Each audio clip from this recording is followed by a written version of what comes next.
कर लेती हूँ।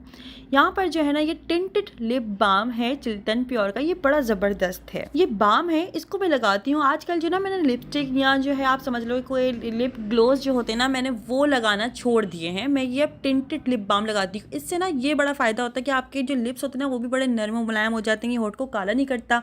ऑर्गेनिक इनके प्रोडक्ट्स होते हैं, खुशबू भी बड़ी ज़बरदस्त होती है। इसके अंदर आपको बहुत सारे कलर्स भी मिल जाएंगे, जैसे कि orange, light pink, dark pink और शॉकिंग पिंक, रेड कलर, इस तरह के भी कलर्स आप लोगों को मिल जाएंगे। इनके पेज पे आप लोग चेक कर लीजिएगा, डिस्क्रिप्शन में लिंक दे देती हूँ, वहाँ से आप लोग इसको ऑर्डर करके मंगवा सकते हैं। इब्राहिम मेरे पास खड़ा हुआ रो रहा था कि बस मेरे हाथ में पकड़ा दो और मैं इसको जो है ना तबाही मचा दूंगा। खैर लेकिन मैं ऐसे प्रोडक्ट्स का जो है ना मजाक नहीं करती हूँ बच्चों के साथ, तो मैं क्या करती हूँ कि इब्राहिम के भी हल्के हल्के लगा देती हूँ। आई नो ये बच्चे की ज़रूरत नहीं है, उसके माशाल्लाह से वैसे ही पिंक लिप्स हैं, साथ साथ में जो है ना सॉफ्ट भी बहुत है तो यहाँ पर जो है ना मैं इसे उसके साथ करती हूँ तो वो खुश हो जाता है, चुप हो जाता है फिर। खैर तो आजकल जो है ना ये मैं tinted lip balm Chilton pure का ये यूज़ कर रही हूँ। आप लोग भी ऑर्डर करके जो है ना यूज़ करिएगा, दुआएं दोगे। कल का अपनी नोज़ पे भी लगा रही हूँ, देखें पिंक हो गई है